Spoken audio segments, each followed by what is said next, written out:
Welcome back. Please have your seats. Would like to resume the afternoon session.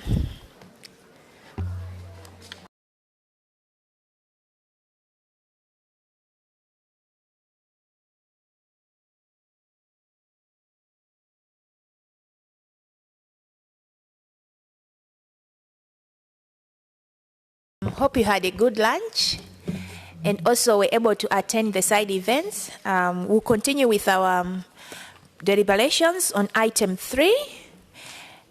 We did have an excellent exchange in the morning, and we'll continue to collect the constructive statements that you plan to make during this afternoon session. Before we went for break, we had a number of parties that were still requesting for the floor. Just to indicate that after that, we'll go to non-parties, and then international organizations, IPLCs, and other observers in that order. So for now, we'll continue to move forward with the list that we had. We have Côte d'Ivoire, Cuba, followed by Australia. So I'll now give the floor to Côte d'Ivoire.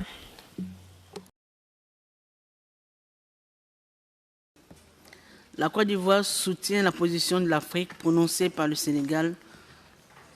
Elle remercie les coprésidents et le secrétariat pour l'ensemble de la documentation.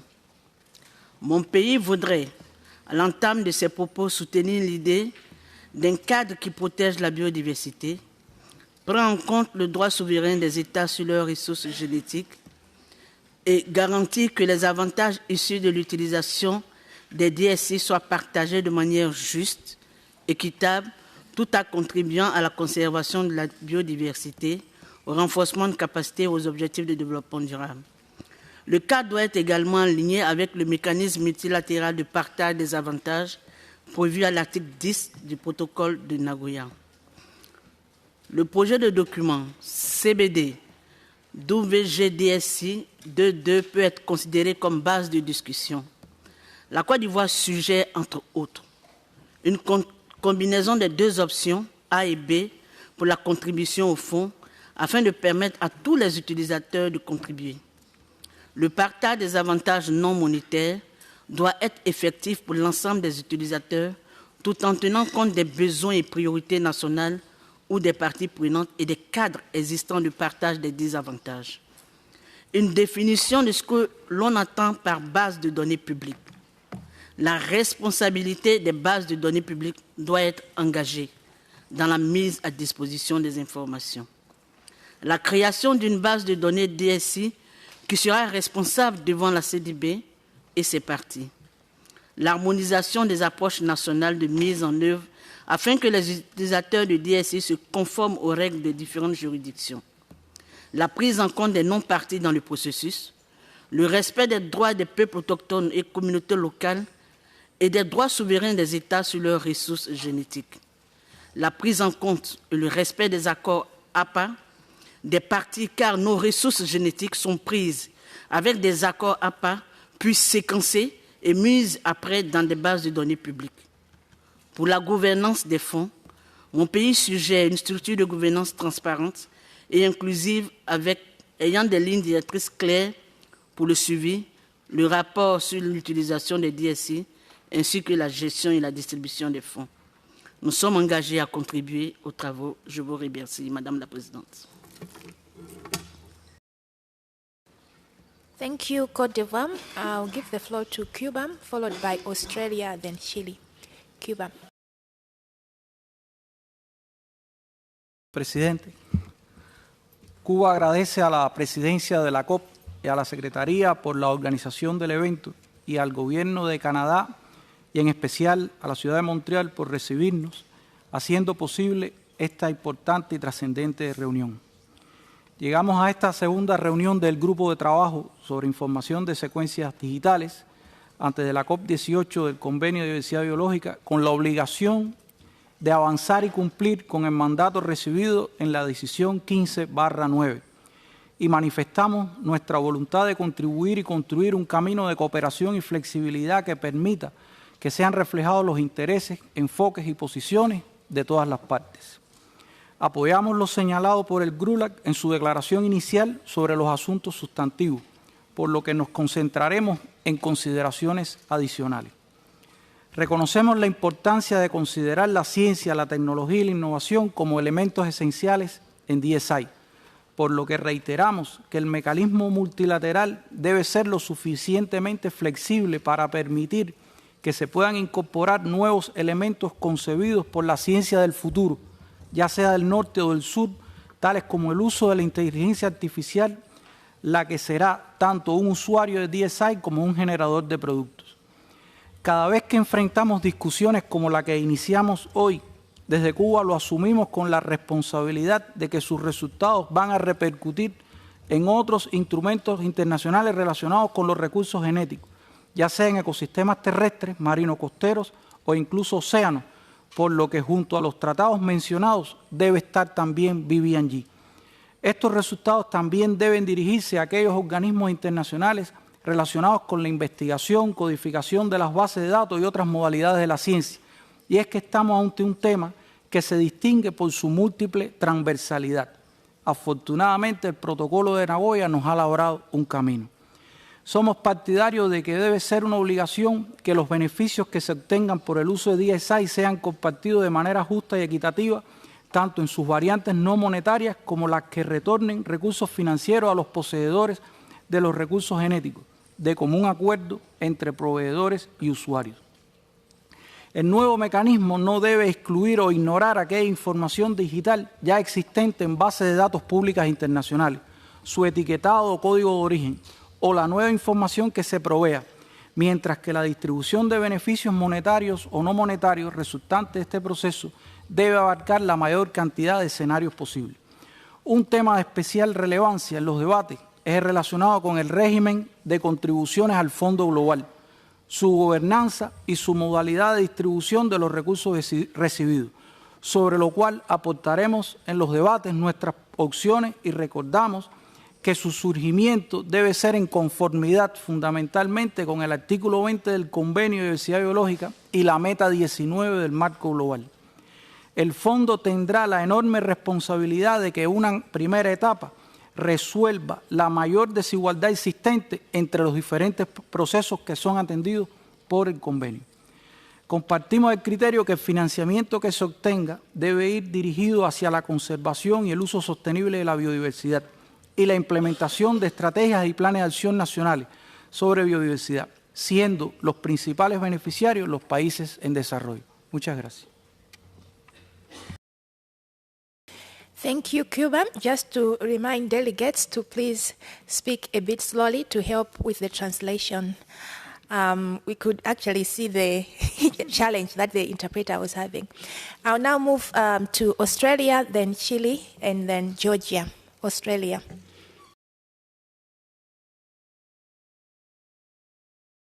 Country, but has the greatest number of endemic species in the world. Australia supports nearly 600,000 native species. A very high proportion of these are found nowhere else in the world. The Indigenous people of Australia are our original environmental stewards. They have been caring for country for thousands of years. As a nation, we have come to understand what Indigenous people have long known, that if you look after country, country will look after you. In Australia, Indigenous traditional knowledge offers precious keys to biodiscovery. A key principle of our benefit sharing regimes is that those who share their traditional knowledge as part of a biodiscovery process must share in its subsequent benefits. As a working group, we have a big challenge in front of us this week. The co-chairs have provided us with a good basis to centre our deliberations. We thank the Secretariat and co-chairs for this important work. Now it's our turn as delegates to build on that work.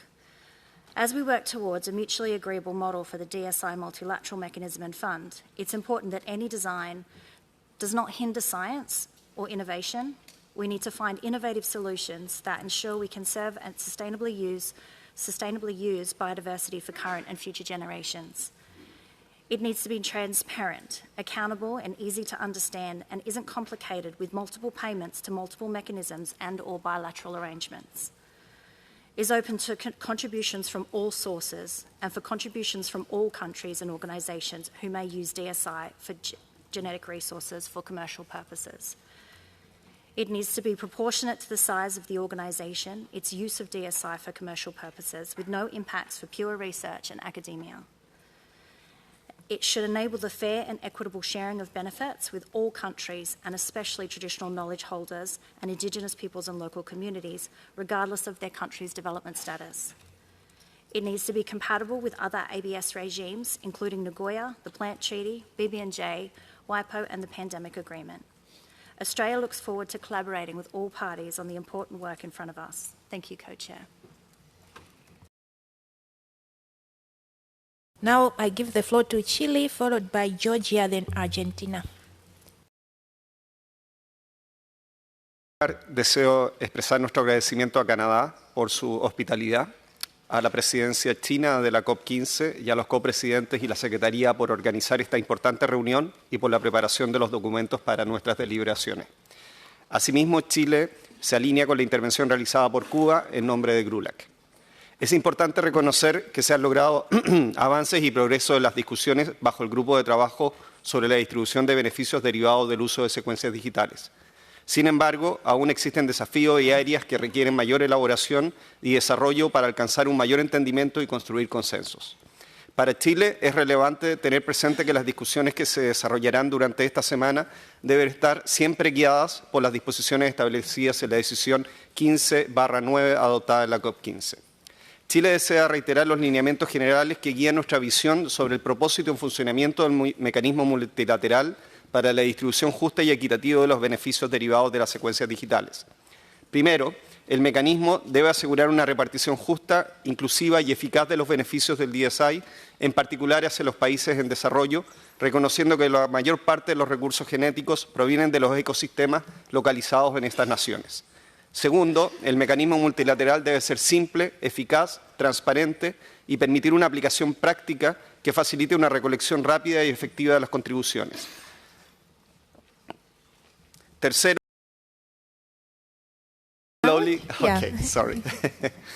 Tercero, es esencial que se preserve el principio de mantener abierto el acceso a las bases de datos de DSI y que las decisiones que se adopten en esta materia no generen limitaciones a la innovación, el emprendimiento, la investigación y el desarrollo tecnológico. Cuarto, se debe reconocer el rol que juega el sector privado y la importancia de brindar certeza jurídica, promover la armonización de las regulaciones y evitar la duplicación de pagos, entre otras consideraciones. Quinto, las contribuciones que provengan de los beneficios del uso de DSI no deben ser entendidas como la principal fuente de recursos para apoyar la implementación del marco global Kunming-Montreal o sustituir la responsabilidad de los países desarrollados sobre la movilización de recursos para cerrar la brecha de financiamiento para la implementación de la Convención. Sexto, se debe preservar el respeto de la soberanía de los Estados respecto a sus recursos genéticos, a los arreglos nacionales y legislaciones que han establecido sobre el acceso y distribución de beneficios provenientes de ellos. Asimismo, se debe asegurar la consistencia y coherencia del mecanismo multilateral con otros procesos multilaterales referidos a la repartición de beneficios de recursos genéticos. En relación al documento CBD-WGDSI-2, que identifica los posibles elementos para la operacionalización del mecanismo multilateral, Chile expresa su reconocimiento y agradece los esfuerzos desarrollados por los copresidentes y la Secretaría y considera que constituyen una buena base para continuar nuestras deliberaciones. En términos generales, el mencionado documento identifica los elementos críticos y esenciales que deben formar parte de la decisión para operacionalizar el mecanismo. Sin embargo, Chile estima que se requiere una mayor discusión y elaboración en los siguientes aspectos. El primer elemento es la identificación de los usuarios y los puntos de activación de las contribuciones monetarias. En esta materia, Chile de forma preliminar es favorable a la opción B, pero reconociendo la necesidad de agregar nuevos criterios que aseguren que las contribuciones provengan de las empresas transnacionales de mayor tamaño y que obtienen mayores beneficios económicos de productos que hacen un uso intensivo de DSIs. Un segundo elemento prioritario es la gobernanza del mecanismo y eventual creación de un fondo. Es necesario continuar deliberando sobre la forma de asegurar la transparencia, representación e inclusión de todas las partes y regiones en el proceso de toma de decisiones y en los arreglos institucionales. Un cuarto elemento es la operacionalización de los desembolsos. En este aspecto, Chile estima que hay ventajas y méritos en las dos opciones sugeridas en el documento de los copresidentes y que se deberían explorar fórmulas que combinen las opciones de asignación de recursos en base a proyectos y también de transferencias directas a los estados. Un quinto elemento prioritario son los arreglos nacionales. Este elemento resulta crítico para garantizar una implementación práctica del mecanismo sin menoscabar las legislaciones existentes en materia de acceso y distribución de recursos genéticos. Por último, un quinto elemento es la discusión sobre los beneficios no monetarios y el desarrollo de capacidades y transferencias tecnológicas. Finalmente, Chile desea reiterar su firme voluntad y compromiso de contribuir de forma constructiva a las deliberaciones y a colaborar para avanzar hacia consensos que nos permitan adoptar un mecanismo en la COP16 que asegure una distribución justa y equitativa de los beneficios derivados de DSI conforme a lo decidido en la decisión 15/9. Gracias. Thank you, Chile. I'm beginning to observe that maybe Spanish is just a language of speed, but I think try to take it slow for the interpreters. Okay, so now we'll move forward to Georgia, then Argentina, followed by Burkina Faso. Georgia. Co-chair. First of all, let me thank the co-chairs and the Secretariat for the intersessional work carried out and carefully preparing the documents for this meeting. We clearly support the view that the industry should be accountable and share the profits to support conservation and sustainable use of biological resources. Here we would like to highlight a couple of issues related to this subject. As we all know, nothing in this world is free, and the consumer is at the end of the day directly or indirectly paying for any costs encountered in the development and production process. It is also clear that the industry is identified as heavily reliant on DSI use.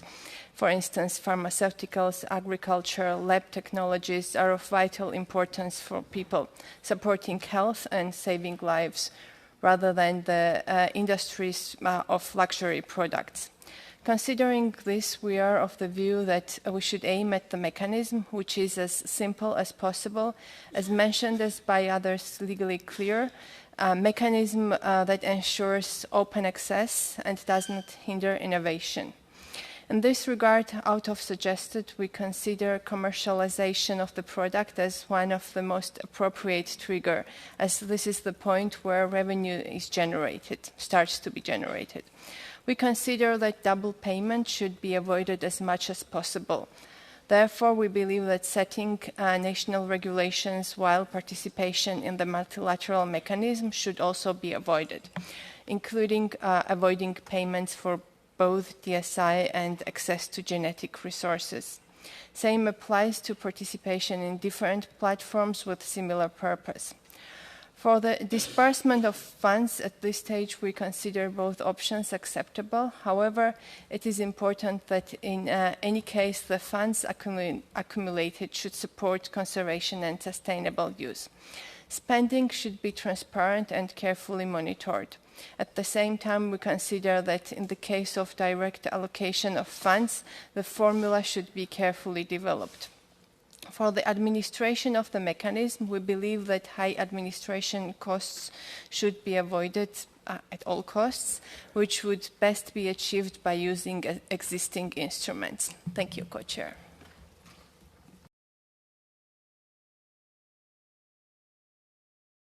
Burkina Faso, then Saudi Arabia, Argentina.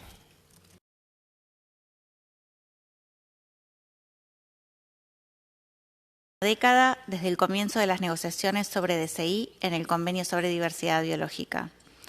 Luego de años en los cuales hemos discutido elementos aislados de una posible solución para distribuir beneficios de DSI, finalmente nos disponemos a intentar unir todas las piezas del rompecabezas. Al considerar la propuesta en su conjunto, la Argentina quisiera transmitir su preocupación en relación a algunos temas presentados, considerando necesario la revisión de varios elementos a fin de consolidar un proyecto de decisión que sirva como base para nuestra discusión. En primer lugar, como señalado por el GRULAC, el mecanismo debe contemplar las diferencias entre países desarrollados y países en desarrollo reconocidas en el convenio. Por un lado, es preocupante pensar que los desencadenantes y la forma de implementación propuesta podría representar un costo desproporcionado e injusto para países en desarrollo y sus empresas. En el documento, la identificación de quién es un usuario y cuándo debe contribuir no es clara. En este sentido, Argentina propone que las contribuciones al mecanismo multilateral provengan de los países desarrollados o de sus empresas. Por otro lado, en relación a las opciones para el desembolso de fondos, la Argentina sostiene que estos deberían ir hacia los países en desarrollo, allí donde se encuentra más diversidad biológica y mayor diversidad de ecosistemas y donde los recursos para conservarlos y usarlos sosteniblemente son más necesarios. En segundo lugar, la Argentina, como numerosas partes del convenio, es también parte del Protocolo de Nagoya y del TIRFA. Consideramos que el mecanismo no debe menoscabar ni crear incompatibilidades con dichos instrumentos jurídicamente vinculantes, así como con la normativa de acceso y distribución de beneficios desarrollada a nivel nacional y subnacional para su implementación. También consideramos que debe clarificarse la interacción del mecanismo con los derechos de propiedad intelectual, en particular en lo referido al derecho de patentes. Por otra parte, las 196 partes del convenio contamos con una gran diversidad de sistemas legales y de formas de gobierno. En este sentido, cualquier llamado a implementar nacionalmente el mecanismo multilateral deberá tener en cuenta que las partes solo podrán tomar medidas que estén conformes con su legislación nacional. Finalmente, la Argentina considera que el mecanismo multilateral no debe dar lugar al establecimiento de medidas unilaterales restrictivas al comercio. Las medidas que las partes tomen para implementar el mecanismo multilateral no deberían, de ninguna forma, afectar operaciones de exportación e importación de productos o flujos de comercio internacional. La Argentina participará de las discusiones en relación a los demás elementos de la propuesta, como beneficios no monetarios y el seguimiento y revisión del mecanismo, a los que, por motivos de brevedad, no se referirá en este momento. Asimismo, la Argentina se reserva la posibilidad de presentar propuestas de modificación, eliminación o inclusión al texto durante las discusiones que tendrán lugar durante la semana. Para concluir, la Argentina participará de manera constructiva en esta segunda reunión del grupo de trabajo, esperando poder consolidar una serie de opciones viables para la operacionalización del sistema multilateral, sin excluir ninguna propuesta de la mesa de negociación para su posterior consideración en la conferencia de las partes. Muchas gracias. Thank you, Argentina. We'll now move to Burkina Faso, Saudi Arabia, then Chile. Burkina Faso.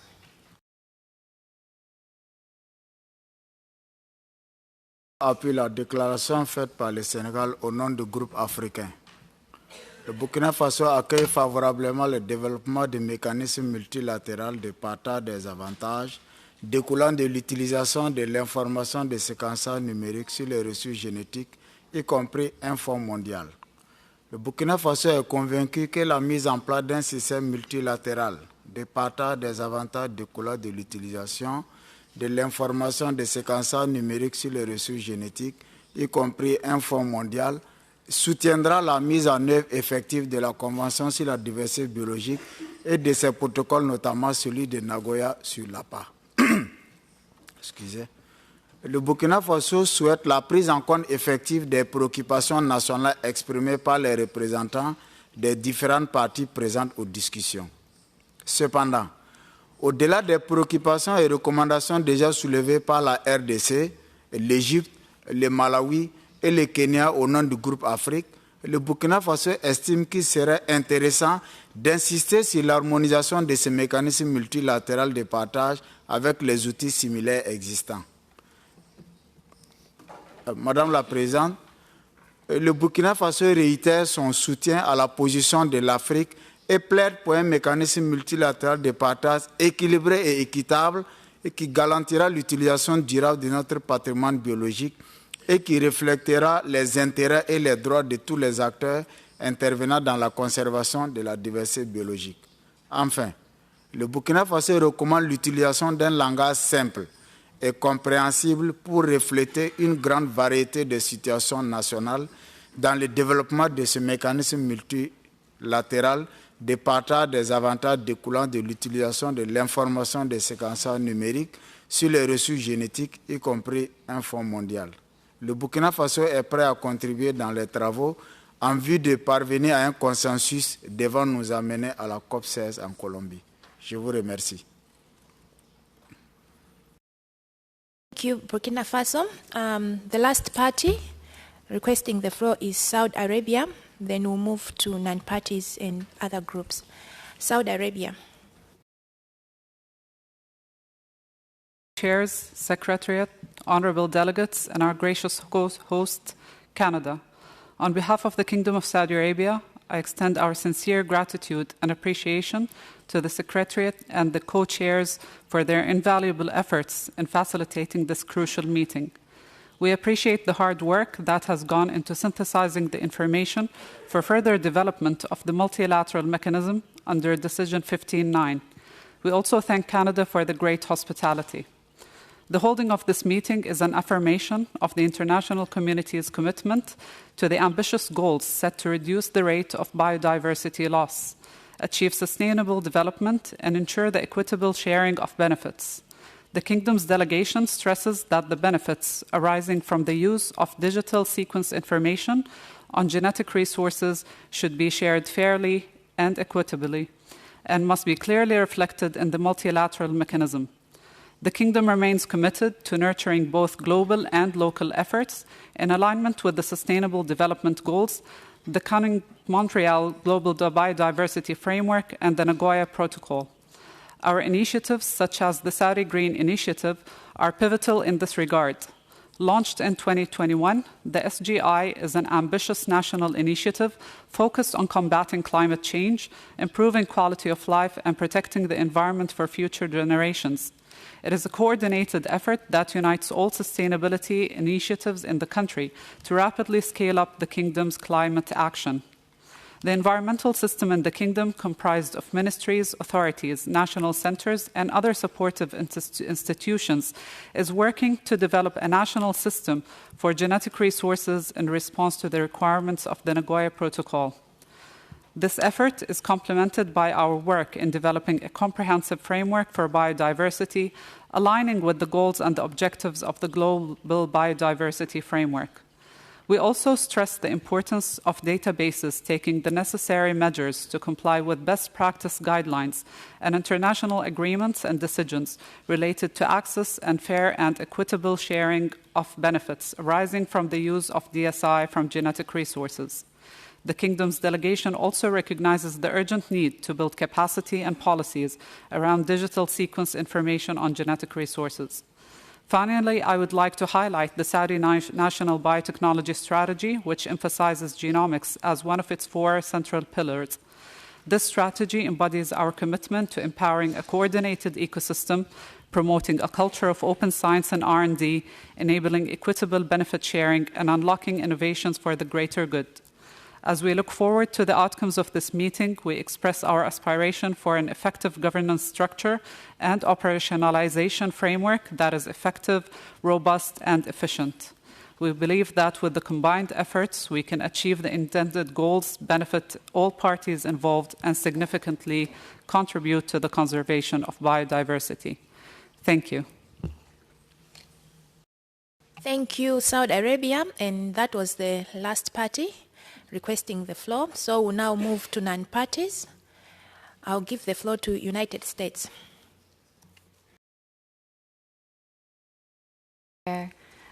We would like to thank the Secretariat and the co-chairs for facilitating the work, and the co-chairs in particular for their efforts to find areas of convergence that can serve as a basis for moving forward in developing a workable mechanism for sharing benefits arising from the use of DSI on genetic resources. Going forward, we wish to emphasize the importance of giving careful consideration to incentives that will encourage voluntary participation in the mechanism and contributions to the Global Fund, including from U.S.-based users of DSI. We recognize there is an interest in a solution that will mandate benefit sharing through the multilateral mechanism. However, we are concerned by the possible reliance on country measures for this. We're concerned by the potential for wide variation in the design and execution of country measures that could create uncertainty and lead to avoidance, the very problems a multilateral approach is meant to solve. We consider that clear and consistent measures are more likely to work. We also note that the United States could not commit to mandate US-based users to contribute to the mechanism. Administrative simplicity and legal clarity and certainty will be essential for encouraging and incentivizing participation in the multilateral mechanism and contributions to the fund. If the system is too complex or fails to address the challenges with navigating various national measures, it will create barriers for access and use of DSI and would likely fail to live up to expectations for benefit sharing. We recognize that there are countries that already consider DSI to fall within the scope of national ABS measures, and we believe that the mechanism should be developed in a way that could incentivize a pivot to the multilateral approach for DSI. The mechanism should also be designed to encourage and incentivize greater upload, availability, and use of data in public archives, and avoid discouraging or disincentivizing data sharing. Transparency and accountability in the use of funds will be important incentives for encouraging DSI users to contribute to the Global Fund. Finally, we also view mutual supportiveness and non-duplication with other international ABS instruments as a critical issue. And with this in mind, we believe the elements for a decision should include an assurance that if users are sharing benefits through another specialized mechanism, they are considered exempt from sharing benefits through the CBD's multilateral mechanism. Thank you. Thank you, United States of America. We'll now move forward to other groups. So first we have CGIR, and will be followed by IPLCs. CGIR, you have the floor. Co-chairs. The CGIR is a network of 15 international agricultural research centers with 9,000 scientists working with partners worldwide in agricultural research and development. We actively generate, use, and exchange digital sequence information in our agrobiodiversity conservation and crop and livestock improvement programs. We think the annex of document 2.2 is a good basis for moving forward. Regarding the options for triggers in paragraph 2, option 1 is not practical. It would require tracking DSI use and an unsustainable monitoring infrastructure. It would create incentives for hair splitting and avoidance. Option 2 is much better, in our opinion. Requiring payments from all commercializing entities within designated sectors tackles the risk of avoidance up front and creates a broader base of payments, which can therefore be lower per payee. It creates a level playing field for all users. Industrial biotech should be added to Enclosure A, and more work needs to be done to define the outer limits of all sectors included in Enclosure A. Paragraph 5 says parties will take administrative or policy measures to require payments. This is a key component for a system with minimal transaction costs and maximizing benefit sharing payments. Some harmonization of national measures will be necessary to avoid creating an avoidance market. Paragraph 3 on non-monetary benefit sharing needs much more consideration if it is to have any practical effect, and it is too important to leave as is. We need much more work on legal certainty, particularly in light of the existence of parallel national access and benefit sharing regulations extending in scope to digital sequence information. Efforts should be made to make it attractive for countries to choose to switch to the multilateral mechanism as an alternative. Mutual supportiveness with DSI benefit sharing measures being developed under the Plant Treaty is essential for us in the agricultural sector so that open access to all digital sequence information is preserved for those who comply with applicable DSI benefit sharing measures under one or the other of the applicable international instruments. I have more to say about Enclosure E, but my time is up, so I'll include those in our, we have included those in our written submissions. Thank you. CGIR. I think in your statement you made some proposals, so any party support for the statement? Yeah, I see party support. Thank you. Now we'll move to IPLCs, then women. IPLCs. International Indigenous Forum on Biodiversity and the Indigenous Women's Biodiversity Network. We pay our respects to the Mohawk Indigenous peoples and their traditional lands on which we stand. We congratulate Ms. Astrid Shoemaker and the new Executive Secretary. We thank the governments that support the Voluntary Fund mechanism, which supports the participation of Indigenous peoples and local communities.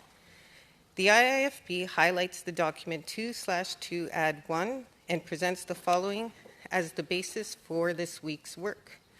The multilateral mechanism must respect the rights of Indigenous peoples and local communities over their traditional knowledge associated with genetic resources, including with respect to species or places considered as sacred. Monetary and non-monetary benefits should be used to fulfill the goals of the Convention and the Nagoya Protocol for the conservation and sustainable use of biological diversity and benefit Indigenous peoples and local communities. And a proportion of the funding should be set aside for direct access by Indigenous peoples and local communities. The IPBES and other studies provide evidence that IPLCs overlap higher proportions of biodiversity, and the global average hides that it can be extremely high. Funding sufficient to address the needs of IPLCs should be provided. Based on these points, the multilateral mechanism must acknowledge the unique relationship that Indigenous peoples and local communities have with biodiversity and their roles as stewards of biodiversity on the ground. No trigger point affects the ongoing moral and legal obligation of all users to engage meaningful and responsible with IPLCs. In accordance with the Nagoya Protocol, genetic resources from Indigenous territories, lands, and waters should never be collected, sequenced, or uploaded to any database without their free, prior, and informed consent, or used from existing databases without respect for rights and interests of IPLCs. Measures should be provided to ensure the association of meaningful provenance data and metadata with sequence data, including the use of traditional knowledge and biocultural labeling. Data management must be in line with principles of open and responsible data governance, including the widely recognized fair and care principles. This is needed to create conditions for trust. All use of DSI, whether for profit or not for profit, must result in equitable benefit sharing. Sharing of benefits reflect the reality that the value chain of DSI begins not with the use of a sequence, but with the protection of biodiversity and its stewards.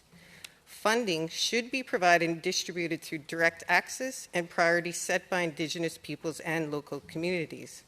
It has to be provided by an international entity or UN body that applies a non-discriminatory approach and takes on a holistic and equitable approach to IPLCs from all 7 socio-cultural regions, recognizing and respecting the equal rights to funding of IPLCs from developed and developing countries. In order to operationalize distribution and allocation of funds to IPLCs, strategies are necessary to ensure their active participation, transparency, and equity, taking into account that lived realities and the local capacity of these communities. The governance system must be inclusive, where IPLCs have direct representation in decision-making on the distribution of funds. Observer status alone does not grant sufficient representation. The IFB will provide concrete text proposal during contact group sessions. Thank you, Chair. We'll now give the floor to women, which will be followed by NGO 1144. Women. I am Eda Fernandez from Avas, speaking on behalf of the CBD Women's Caucus. distinguished delegates, the common goal we all share is to make the implementation of the Global Biodiversity Framework possible. Financing from all sources is needed, and that is the road we are building on here in Montreal. But we are also here to ensure that we keep on walking within the comprehensive package that the GBF was agreed upon, which includes a whole-of-society approach, a human rights-based approach, and a strong emphasis on advancing on gender equality and women's empowerment. The CBD Women's Caucus emphasizes, again, that the specific reference to women, as to youth, to indigenous peoples, and to local communities is not just about naming them, but to effectively consider these relevant stakeholders as actors and partners in biodiversity conservation. Therefore, this approach should be reflected throughout our deliberations during this working group second meeting. Yet, we are working with documents where key right holders are not being referred to as partners and actors. Women are generally not even mentioned. One of many examples is paragraph 20 in document CBD-WGDSI-2/2, where women, as well as youth, are not even mentioned. And this paragraph is in the part addressing direct resource allocations. Yet, direct access to funding is a relevant element to effectively support biodiversity conservation on the ground, carried on by indigenous peoples, local communities, women, and youth.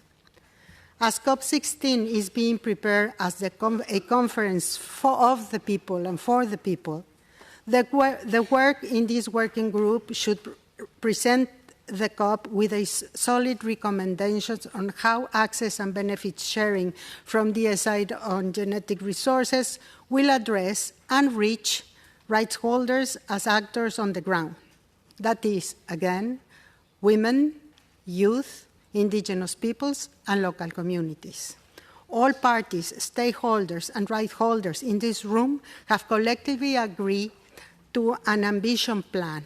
Now, we must ensure that we apply just and inclusive principles. The CBD Women Caucus stands ready and as a dedicated partner in this endeavor.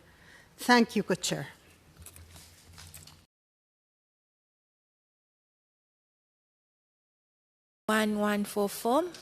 Just to see if there is any support for the IPLC statement earlier on. Okay, I see support. And then the recent one by women. Okay, so there is support for both. Now we'll move to NGO 1144, which will be followed by academia 1177. 1144. Thank you, Co-Chair, for giving the floor as well as the work done in the intersessional period. I speak on behalf of Third World Network, ICOROPA, the members of CBD Alliance. The concerns we raise here are also shared by 65 civil society organizations who sent a joint letter to the Executive Secretary, the working group co-chairs, and parties gathered here this morning. We have several concerns about the proposed elements in the annex of the document WGDSI-2/2. First, the proposed elements do not ensure the obligation to share benefits on the users of DSI.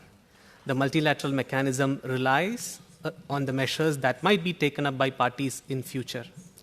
A multilateral mechanism system which does not generate obligation to share benefits is not an ABS mechanism at all. Benefit sharing should not be confused with charity.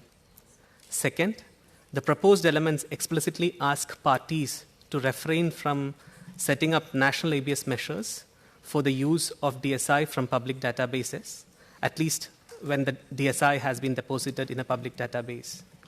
But we are concerned about the lack of databases that would respect the parties' rights under convention and that would only upload DSI in accordance with parties' national laws and with prior informed consent of the genetic material providers. Third, the proposed elements are inconsistent with the unanimously adopted UNESCO recommendation on open science and would promote inequitable extraction of DSI, in particular from developing countries that lack national capacities, to unaccountable institutions and non-parties to CBD. The following 5 components, therefore, need to be included in any decision for the development of multilateral mechanism. First, recognize the lack of accountable public databases consistent with UNESCO recommendation on open science as a major challenge in securing fair and equitable benefit sharing obligations from the use of DSI. Second, call upon the parties sponsoring or hosting the existing sequence databases to ensure that these databases do not frustrate the rights of the parties recognized under the Convention and the operationalization of the multilateral mechanism.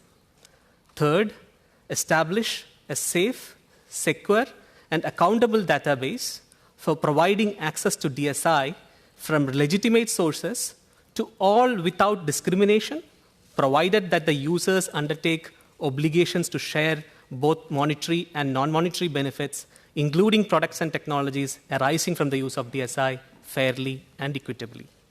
Fourth, the same database could also provide additional facilities for those developing countries that lack national capacities to store and share DSI that would fall under their national ABS laws and thereby allow the parties to meaningfully exercise their choice on how, when, and why to share the DSI. Finally, set up a governing body inclusive of all parties to govern or look after the operations of multilateral mechanism and the effective implementation of the decision which we will adopt in COP16. Thank you, and we request party support for these recommendations. Thank you. Thank you. Any party support? Okay, I see party support, so that's well taken. We'll now move to microphone 1177, followed by 1176.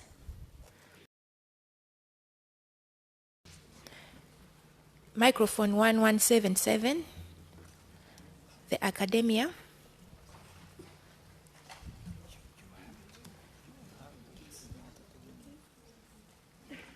Academia?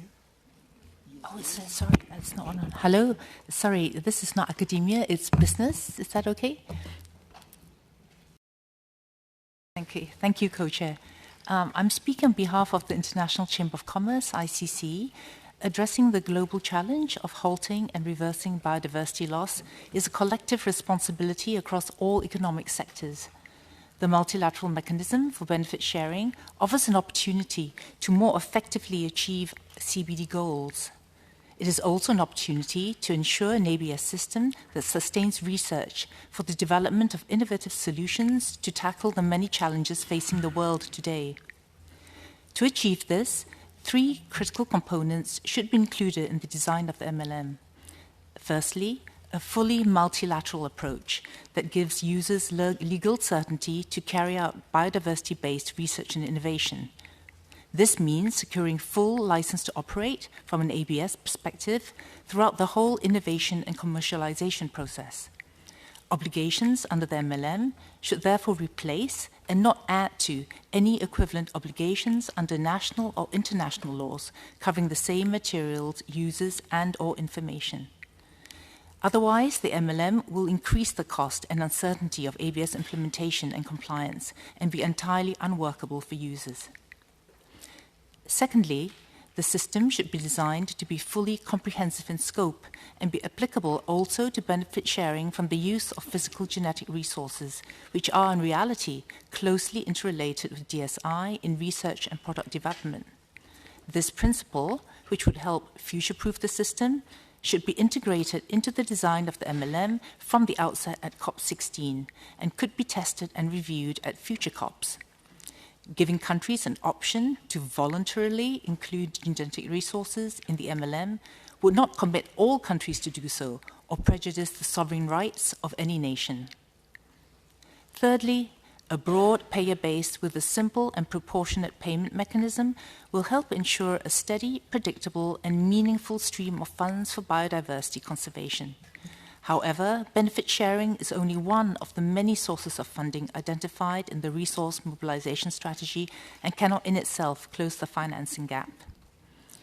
We appreciate the effort to narrow the focus to 2 payment options, but believe that further work is required to consider their impact and that of other proposed options. We also question the pertinence of the figures and percentages cited in the synthesis of information and have concerns about the discrepancy between the MLM's proposed scope and the basis of payment being considered. We will address this in more detail later in the meeting, and ICC's full position can be found on the virtual table on the meeting portal. Co-chairs, delegates, the business constituency stands ready to contribute constructively and to share its expertise and experience from the ground to help inform the discussions. Thank you.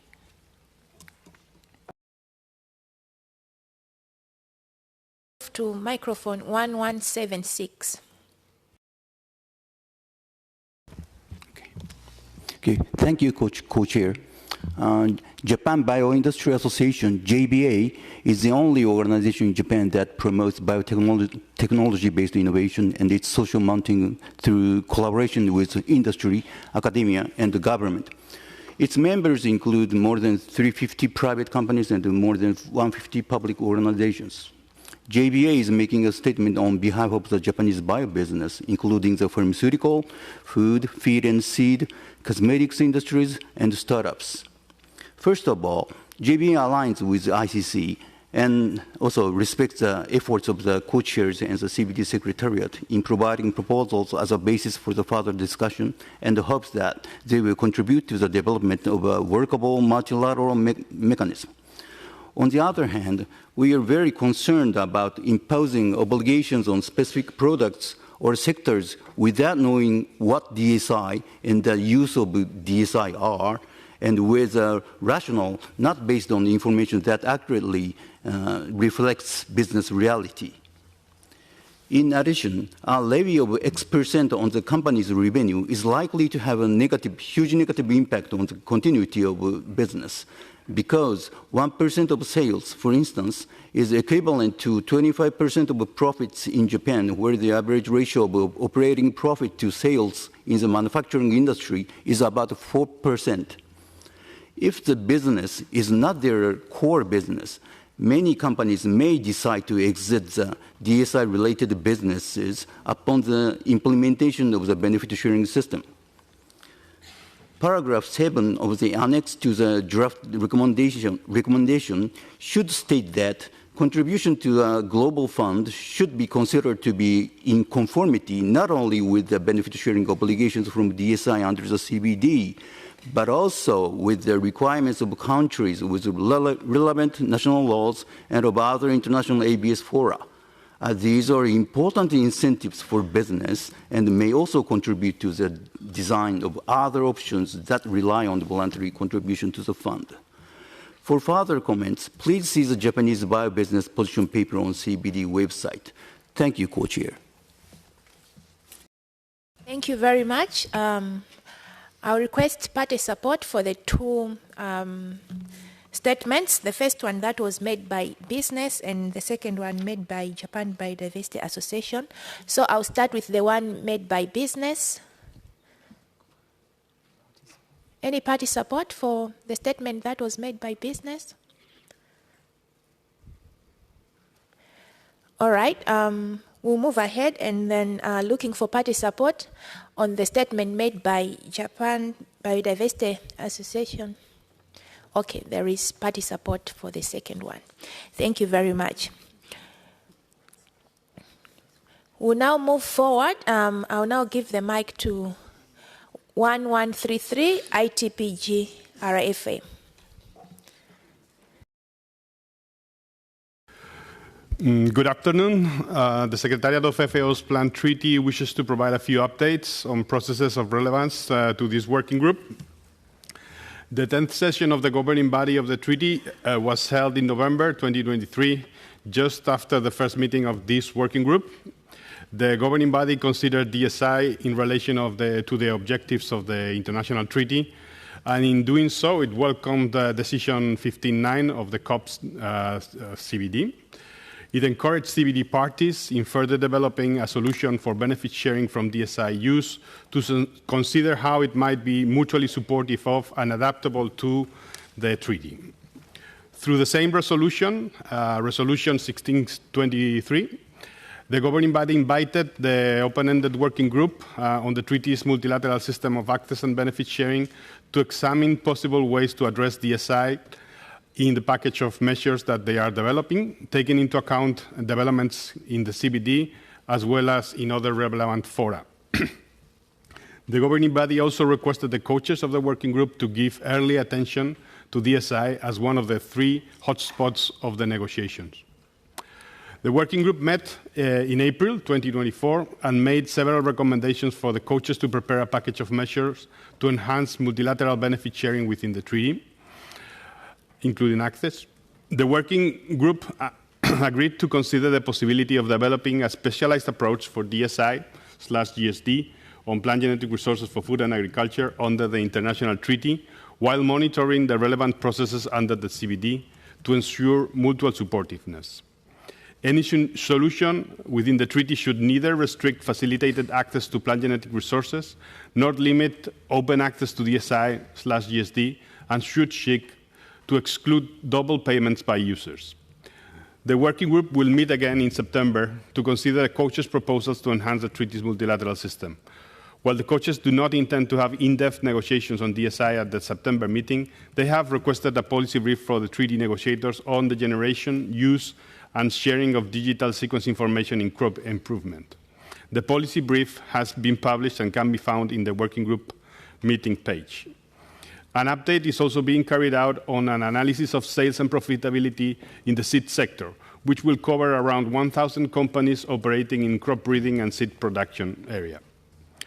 Before concluding, we would like to provide comments on document 2 to this session following the invitation by the co-chairs. We've noted that while the co-chairs recognize the need for mutual supportiveness with other instruments, no concrete elements for recommendations on this area have been included in the Annex 2 of Document 2. At the first meeting of this working group, elements for which there was potential convergence included cooperation with other forums, including with regard to mutual supportiveness, adaptability, and recognition that other forums may develop specialized approaches. We do hope that matters related to relation to other approaches and systems will receive some attention at this meeting in preparation for COP. We would like to end by thanking the co-chairs, Matzo and William, for the work carried out since the first meeting, which included interaction with the co-chairs of the treaties working group to enhance the multilateral system of the treaty. We wish the co-chairs and delegates a fruitful meeting and remain available to brief delegations and other experts on the ongoing process for the enhancement of the multilateral system. Thank you very much. ITPG RFA. Now give the floor to 1135 WIPO, followed by 1158. I think there is a bit of mix-up in the labeling of some of the microphones, so you just introduce yourselves when you take the floor. For now, we'll have 1135 WIPO, followed by 1158. The World Intellectual Property Organization has observed closely the work on digital sequence information of the CBD and has participated actively in it since the very first meeting of the ad hoc technical expert group on DSI back in 2020. Madam Co-Chair, in May 2024, WIPO member states adopted the first WIPO treaty to address the interface between intellectual property, genetic resources, and TK associated with genetic resources, which is also the first WIPO treaty to include provisions specifically for indigenous peoples as well as local communities. Madam Co-Chair, since at the first meeting of this working group, the working group requested to receive more information on the relevant work of WIPO, and since this new WIPO treaty refers directly to the CBD, I will briefly describe the main provisions of the treaty which are directly relevant to this working group and ask your indulgence. In Article 2, which is entitled List of Terms, the treaty states, I quote, that the definition of genetic resources is in line with the manner in which the term is used in the context of the Convention on Biological Diversity and is not intended to include human genetic resources, end quote. The treaty provides in Article 7 that, I quote, "This treaty shall be implemented in a mutually supportive manner with other international agreements relevant to this treaty." And it specifies in footnote 5 to this article that, quote, "Nothing in this treaty shall derogate from or modify any other international agreement," end quote. The main substantive treaty provisions of relevance to this working group include the following. Article 1 specifies that the objectives of the treaty are to A, enhance the efficacy, transparency, and quality of the patent system with regard to genetic resources and traditional knowledge associated with them, and B, to prevent patents from being granted erroneously for inventions that are not novel or inventive with regard to genetic resources and associated TK.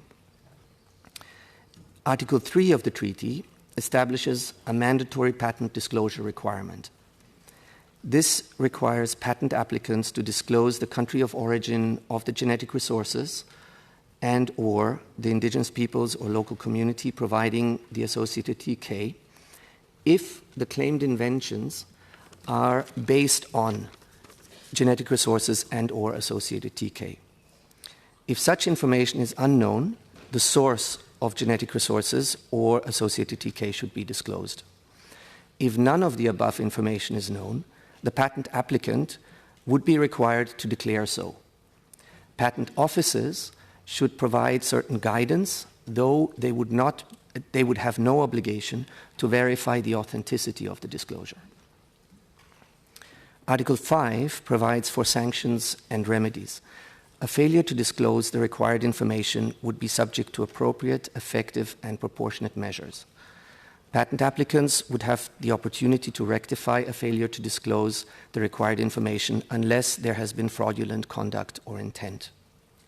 Fraud aside, no party to the treaty should revoke, invalidate, or render unenforceable a patent solely on the basis of an applicant's failure to disclose the required information. In Article 6, the treaty suggests the establishment of information systems, such as databases of genetic resources and associated TK, in consultation where applicable with indigenous peoples and local communities and other stakeholders, taking into account their national circumstances. These information systems should be accessible to patent offices for search and examination of patent applications. In Article 8, the treaty provides an inbuilt review of the treaty to allow certain issues to be reviewed 4 years after entry into force. These issues include the possible extension of the disclosure requirement to other areas of intellectual property and to derivatives, and other issues arising from new and emerging technologies that would be relevant to the application of the treaty. WIPO will be glad to provide further information to those who might be interested in becoming a party to the WIPO Treaty. Besides these normative instruments, systems, and standards, the second element of interest to the working group in WIPO's work is the draft WIPO Toolkit on Rights Management for Genetic Resources and Data, which contains practical capacity-building tools for improved rights management in genetic resources and genetic resource data. WIPO's program on IP rights management in genetic resources and data aims to provide a one-stop source for cross-cutting products and services, including practical tools and information on how to protect and manage patents, trade secrets, technological protection measures, effective technical public disclosures, and regulatory compliance for genetic resources and GR data in the life sciences.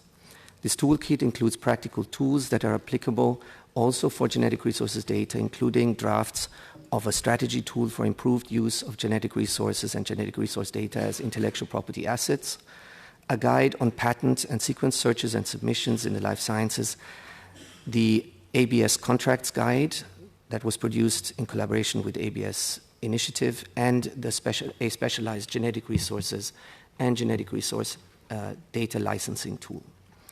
In conclusion, Madam Chair, WIPO will continue to observe and participate in the CBD processes on digital sequence information and is available for any questions on intellectual property that might arise.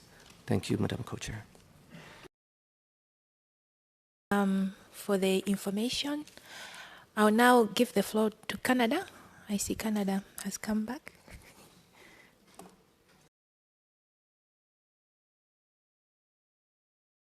Support the International Chamber of Commerce intervention. Thanks. Thank you for that. Okay, we'll move forward now to mic 1158 and then followed by mic 1174. So microphone to 1158. De Silva from the South African National Biodiversity Institute. I speak on behalf of the DSI Scientific Network, representing 90 members from 27 countries who use DSI in academic research. We found the co-chair's elements of a draft recommendation a very solid start and have 3 key reflections to inform our further work. First, on the triggers for benefit sharing, we support the co-chair's proposal for setting the trigger downstream from the point of access to DSI. This supports open science and enables research and innovation to maximize benefits for conservation, sustainable use, public health, and food security. We encourage parties to either better define different types of DSI users or be consistent in saying companies as an option B. We also note our current preference for option B as we believe it is most likely to be future-proof. Option A is unlikely to capture benefits from DSI artificial intelligence applications and related services. Second, on non-monetary benefits. As the co-chairs themselves noted, this topic is quite underdeveloped. The current list of non-monetary benefits mostly reflects commercial use of DSI, whereas benefits from non-commercial DSI use are widely absent. We do not have to reinvent the wheel. The High Seas Treaty, the Nagoya Protocol, and recent studies on ABS indicators could provide a solid basis for a more inclusive list of non-monetary benefits. Our group stands ready to contribute to this conversation with ideas, case studies, and suggestions. But in general, we encourage parties to pay more attention here as scientists face an unequal playing field across regions and non-monetary benefits can bridge critical gaps. We believe a study in the next intersessional period on non-monetary benefits could be helpful to assess countries' non-monetary DSI needs, gaps, and priority areas. Third, on mutual compatibility among ABS instruments, DSI must be interconnected across all species as it is in nature and not divided by legal lines in the sand. Compatibility is key to achieve optimal compliance, deliver global scientific outputs, and increase benefit sharing. With the current triggers, the CBD will inadvertently collect benefits from other fora and could extend an olive branch to encourage inter-fora collaboration on DSI. Users need a harmonized approach for how to share DSI benefits simply across UN fora. For example, parties might consider whether the Global Fund could be dispersed to other ABS instruments with 1 door for capturing funds and 4 windows for disbursement. Alternatively, the CBD might recognize that a payment in one fora counts as payment in others and vice versa. 1 house with 4 doors for capturing funds and 4 windows for disbursement. Thank you. Thank you so much. Any support for the statement made? I see support already. We now go to the last 2 speakers. I know we have been very generous with time, but try to be very specific to the points. So I'll now give the floor to 1174. I think this is the youth, and then 1147. 1174. Thank you, Madam Chair. I think this is also, I'm speaking on behalf of IFPMA representing biopharmaceutical industry, so if you allow me, I'll go ahead. Thank you, youth and academia and industry. Great. So the mission of the biopharmaceutical sector is to safeguard public health. A number of challenges are on the horizon, including the spread of disease due to climate change and habitat loss. The ability of the sector to respond to such challenges relies on increasingly rapid innovation, which is only possible through rapid and timely access to key data, in particular pathogenic DSI. This was most recently seen during the COVID pandemic. Beyond health emergencies, policies regulating access to DSI may significantly increase due diligence cost, legal uncertainty, and lead to underinvestment in technologies that are critical to address unmet medical needs. IFPMA is supportive of an approach that puts the evidence and facts at the heart of negotiations. Nevertheless, we are disappointed by the outcome of the recent studies, which have oversimplified R&D processes, leading to a misrepresentation of key issues such as how DSI is used and the specificities around the various sector-specific value chains.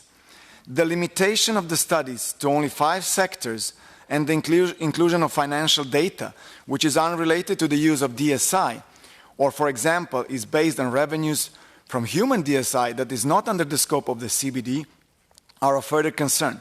More importantly, authors of the study recognize that based on existing information available, they cannot compare the options on the table with the Member States' agreed criteria from paragraph 9. IFPMA is concerned by the way in which the studies have and may be used in the negotiations, especially as there are certain aspects of the studies that do not provide an accurate representation of business realities, in particular for the pharmaceutical sector. For example, first, the case studies used are only for COVID-19, which had been an exceptional situation and does not represent normal business realities. Overall, less than 10% of the sector works on infectious diseases. Secondly, the sectors chosen for the study have been represented as highly DSI dependent without qualifying this with any concrete evidence. Third, detail on the value chain is lacking, including misleading points on revenue generation, sales and revenues that not equal profit, and hence the study ignores the significant reinvestment of funds back into their R&D pipeline, which is characteristics for the pharmaceutical sector. Fourth, there is no separation of the use of human DSI from other DSI. Revenues are based on products that have no link to DSI, which is entirely misleading. While we appreciate the need to find a solution, the two options put forward in the co-chair's proposal, which look extremely simple, are inappropriate to address such a complex mechanisms that member states are trying to establish.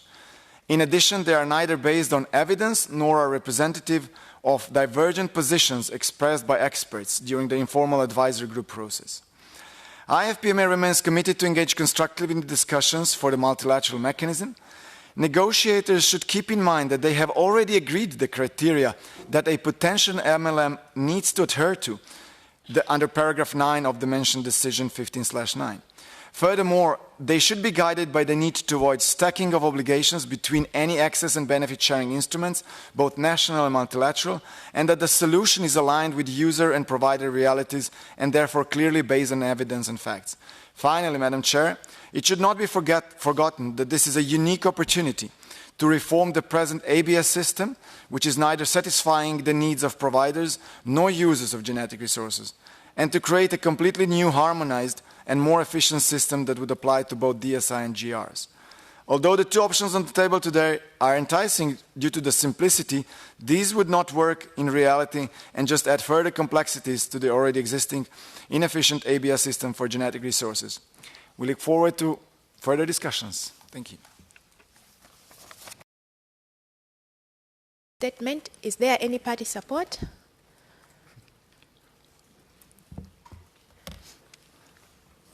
Okay, we'll move to the last speaker requesting the floor. I will not try to guess who they are. I've been getting it wrong for the past 2 times. So microphone to 1147. I speak on behalf of the NGO Ecoropa. We have read the documents and listened to the statements and want to share 2 of our basic concerns. First, how will it be ensured that users do share benefits? And when does this obligation start? This is not a question at which point in the process contributions shall be made to the Global Fund, but a much earlier question. When does a user of DSI duly accept the obligation to share benefits, should they arise in future? Clearly, users should already accept this obligation when they search through databases or download information. This cannot be an afterthought. And second, we need clarity in the proposed use of existing public databases. We have to have some criteria for these databases. Criteria as fundamental as, does the database check whether a user has the right to upload the sequence or other information? Is there a process if information is uploaded without free, prior and informed consent? Are databases willing to work with the CBD and the criteria of the multilateral mechanism? Or are we just asking countries and IPLCs to stand back and watch while DSI and associated traditional knowledge is extracted from their territories and spread in an unaccountable World Wide Web, with only the feeble hope that somebody will somehow voluntarily put some money into the global fund? We need to discuss first things first. With no obligation of the users to share benefits, there will be nothing to be distributed. And this discussion may look like the set further step in the postponement of the implementation of the third objective of the Convention. Thank you, Chair. Much. Any party support? Okay, I see there is party support. Thank you very much, delegates and also the stakeholders that have been speaking. This marks the end of the list that we had before us, and thank you so much for the contributions, also for the constructive proposals that have been made. We have taken note. We'll just caucus amongst ourselves and come back with the next steps. Thank you.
patience. Do sit down.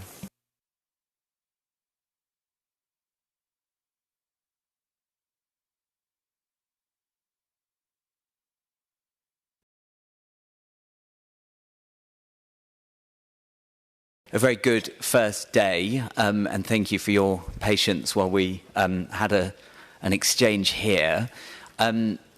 We've heard a lot, and we're going to take some time this evening to digest what we've heard. We thought we'd reflect very quickly some of the clearer things that we've heard, some of the things we've heard more frequently from you all. This list isn't exclusive. We've heard lots, but let me just start with a sort of a summary of what we think we've heard. So many of you have pointed out important gaps in document 2.2 and areas where we can make improvements. We will make those improvements for you. But as a rule, I think the message seems to be that 2.2 provides a reasonable starting point for our negotiations, provided that we as co-chairs can make some of those improvements for you overnight. It's clear that there's a desire to have quite a focused discussion on paragraphs 2 and paragraph 12. And in particular on paragraph 2, we've heard a desire to make sure that there's a reflection of what's known as the Africa Group proposal, the 1% levy proposal on retail sales. You've expressed very clearly, I think, that there's a need for us to spend more time talking about issues related to non-monetary benefit sharing, including, of course, narrowing the capacity gap, if you like, and technology transfer. We need to talk more about the governance of the fund. We've heard a number of issues, I think, related broadly to databases, database governance, and we can reflect on those for you. It's important that we consider very carefully the interface with other processes. That's become very clear. A number of parties have underlined, of course, the importance of respecting the rights of IPLCs, particularly with respect to traditional knowledge, with respect to DSI on GR. And we need to acknowledge very clearly the importance of listening to all voices on DSI, on genetic resources, including those beyond IPLCs, and in particular, the voices of women and youth. So, in terms of the way forward, we will, the co-chairs, well, I'm a co-chair, we will, overnight, it's been a good first day. So the people on the podium, is what I'm trying to say, will take the draft that we've provided you already, the elements paper, if you like. We will revise it overnight, building in some of the feedback that we've heard from you and that I've just explained.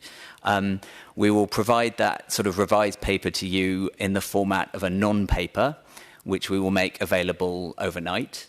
The non-paper will be available ahead of the regional meetings that take place in the morning. We'd also like to establish now 2 contact groups. Let me have a look. It's right here. So the first contact group will be chaired by Joaquin Salzberg from Argentina and Eliška Rofalova. I'm so sorry, Eliška, from Czechia. That contact group will have the mandate to further develop the options within paragraph 2. That contact group will meet tomorrow at 3 o'clock. It will meet in the Evo building next door, and this will all be posted for you on the screens, of course, and will relay as well the instructions to Bureau. We're also establishing a second contact group. That will be chaired by Salima Campanier from Belgium and Neka Nicholas from Antigua and Barbuda. That has the mandate to further develop the options laid out in paragraph 12. That contact group will meet tomorrow evening at 7:30. It will be in the same room as the contact group meeting at 3 o'clock, so that's in the Evo building next door. We'll start tomorrow at 10 a.m. here with a further meeting of the Committee of the Whole. where we will present to you the non-paper, which we will make available overnight. And then we will focus our discussion tomorrow morning on aspects of non-monetary benefit sharing, including bridging, if you like, closing the capacity gap and technology transfer.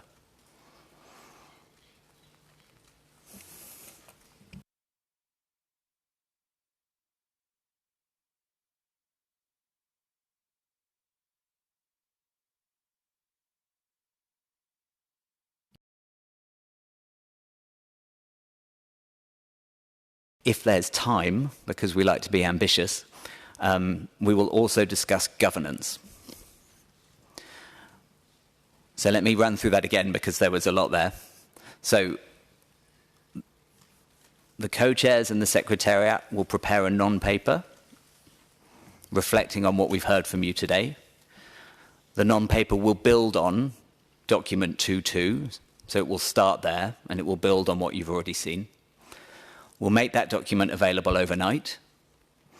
At 10 o'clock tomorrow, we'll reconvene here in the Committee of the Whole to look at the non-paper, to consider non-monetary benefit sharing, and if there's time, to consider governance. At 3 o'clock, we'll have the first meeting of Contact Group 1, which is going to talk about paragraph 2, triggers, if you like, sectors, triggers. And then in the evening at 7:30, there'll be a meeting of Contact Group 2, which is going to look at paragraph 12, disbursement, funding allocation. That's the basis of our work for tomorrow. I hope that's clear.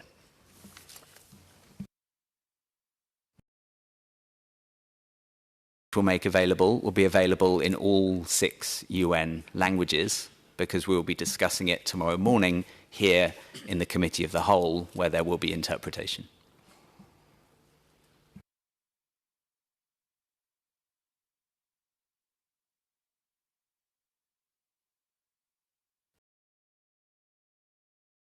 Dear delegates, I think that concludes our business for the day. It's been a productive day. It's been a very helpful day. We're giving you an hour of your day back, I think, which means you can go and read more papers and prepare for tomorrow. Oh, but no, there's a reception. No, you're not free yet. No. No, look at that. There we go. No, there will be... exactly. My note here says that we want you to socialize. So take that as your instruction. We encourage you to exchange with each other informally on this exciting subject matter. I couldn't have said it any better myself. Very good. Please enjoy the reception and return refreshed tomorrow for another very hard day of work. Thank you all very much indeed. Good evening.